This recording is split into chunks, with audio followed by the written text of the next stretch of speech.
기록은 그를 조선 최악의 폭군이라 정의합니다. 수백 명의 목을 베고 금기를 깨부수며 나라의 근간을 흔들었던 남자. 하지만 우리는 오늘 기록 너머의 진실을 보려 합니다.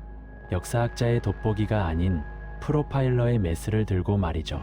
500년 전 구중궁궐 깊은 곳에서 벌어진 이 잔혹한 드라마는 사실 한 인간의 유약한 뇌가 어떻게 파멸해 가는지를 보여주는 가장 정교하고도 처참한 임상 기록입니다. 우리는 지금부터 연산군이라는 이름의 거대한 괴물을 심리 부검하겠습니다. 모든 비극의 시작은 1482년 소년 연산이 고작 7살이던 해에 멈춰 있습니다. 어머니 패비 윤씨가 사약을 받고 세상을 떠난 날입니다. 7살이라는 나이는 심리학적으로 자아의 기초가 다져지고 세상에 대한 신뢰를 확립하는 결정적인 시기입니다. 이 시기에 양육자와의 강제적인 단절, 그것도 죽음이라는 극단적인 형태로 찾아온 단절은 아이의 뇌에 회복 불가능한 구멍을 냅니다. 심리학에서는 이를 반응성 애착 장애의 가장 치명적인 사례로 분류합니다. 세상을 믿어야 할 첫 번째 연결고리가 끊어지는 순간 아이의 뇌는 공감과 이성을 담당하는 전두엽 대신 공포와 생존을 담당하는 편도체를 비정상적으로 키우기 시작합니다. 그에게의 궁궐은 이제 따뜻한 집이 아니라 언제든 나를 버리거나 죽일 수 있는 서늘한 전쟁터가 된 것입니다. 성종이라는 거대한 존재, 즉 완벽한 아버지의 존재는 소년에게 또 다른 압박이었습니다. 조선의 기틀을 닦은 성군 밑에서 자란 연산은 늘 완벽해야 한다는 강박과 사랑받지 못한다는 결핍 사이에서 줄타기를 했습니다. 여기서 우리는 역사 속 그 유명한 사슴 일화를 다시 봐야 합니다. 아버지가 아끼는 사슴을 발로 걷어차 죽인 행위, 단순히 성격이 나빠서였을까요? 아닙니다. 이것은 정교하게 계산된 전이된 공격성이자 투사입니다. 자신을 사랑해주지 않는 거대한 벽, 차가운 아버지 성종을 직접 타격할 수 없었던 소년이 선택한 가장 잔인한 복수였죠. 아버지가 사랑하는 대상을 파괴함으로써 나의 존재감을 비틀린 방식으로 증명하려 했던 이 행위는 훗날 그가 왕이 된 후 아버지가 세운 조선이라는 시스템 자체를 파괴하는 원동력으로 진화합니다.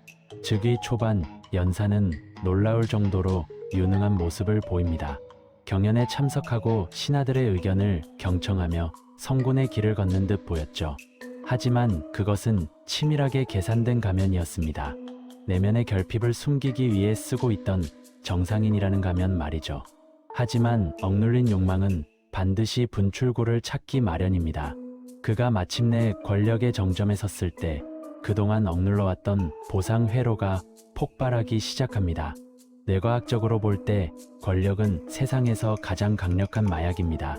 전능감이라는 마약에 취한 그의 뇌는 이제 더 강한 자극을 원하게 됩니다. 단순한 정사나 유의로는 채워지지 않는 공허함, 그 공허함의 빈자리를 채우기 위해 그가 선택한 것이 바로 피의 축제였습니다. 무오사화와 갑자사화는 그의 트라우마가 정치적 복수와 결합한 정점이었습니다. 특히 어머니의 피 묻은 적삼을 마주한 순간 연산의 뇌 속에 잠들어 있던 괴물은 완전히 깨어났습니다. 그는 이제 슬픔을 느끼는 법을 잊었습니다. 타인을 파괴하고 유린할 때 분출되는 도파민만이 그를 살게 하는 유일한 에너지가 된 것이죠. 수많은 신하를 죽이고 그들의 재산을 몰수하며 얻는 전능감, 그리고 전국에서 불러 모은 흥청들과의 기괴한 연애. 이것은 즐거움이 아닙니다. 브레이크가 고장난 뇌가 죽지 않기 위해 발버둥 치는 처절한 중독 증상일 뿐입니다. 쾌락의 역설은 자극이 강해질수록 수용체는 파괴되고 만족의 문턱은 끝없이 높아진다는 데 있습니다. 수백 명을 죽여도 수천 명의 여인을 곁에 두어도 그의 눈동자가 늘 공허했던 이유는 그의 뇌가 이미 감당할 수 없는 수준의 자극에 노출되어 영구적으로 파괴되었기 때문입니다. 그는 전국 각지에 신원패를 세워 백성들의 입을 막았습니다. 입은 재앙을 불러오는 문이여, 혀는 몸을 베는 칼이다. 이 문구는 단순히 공포 정치를 상징하는 것이 아닙니다. 심리학적으로 볼 때 이는 완벽한 고립을 자초하는 행위입니다. 타인과의 소통을 거부하고 오직 자신의 망상 속에 갇히기를 선택한 것이죠. 피의 망상은 깊어졌고 주변의 모든 사람은 잠재적인 살인자로 보였습니다. 도파민 중독의 끝은 결국 극심한 불안과 편집증입니다. 그는 왕좌에 앉아 있었지만 사실은 스스로 만든 감옥에 갇힌 죄수와 다를 바 없었습니다. 연산의 말년은 지독한 도파민 숙취의 시기였습니다. 더 이상 어떤 자극으로도 즐거움을 느끼지 못하는 뇌. 그는 자신의 몸을 학대하듯 기행을 일삼았고 이미 파괴된 시스템 위에서 위태로운 춤을 췄습니다.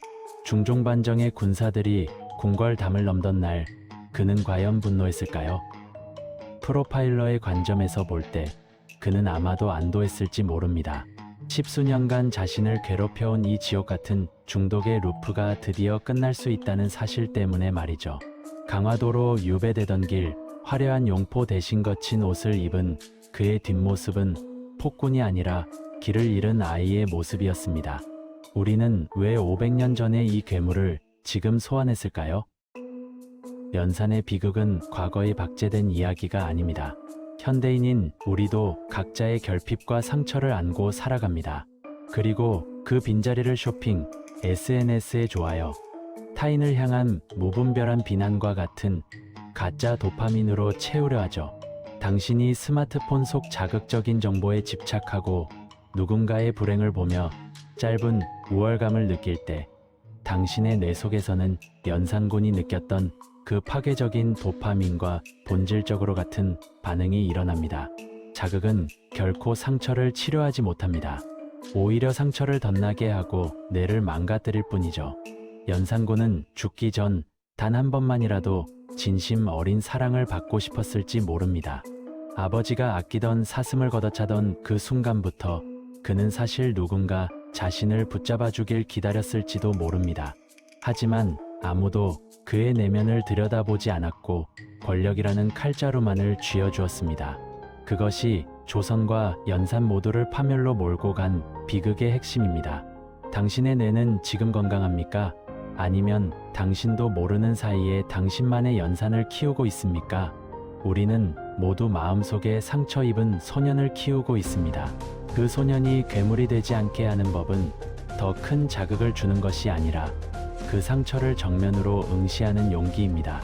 결핍을 파괴로 채우려 했던 연산군의 광기는 우리에게 묵직한 경고를 던집니다.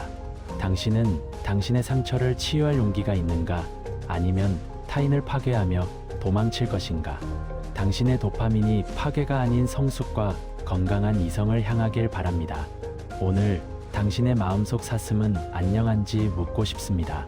여기까지 연산군의 뇌를 해부한 역사, 심리, 프로파일링이었습니다.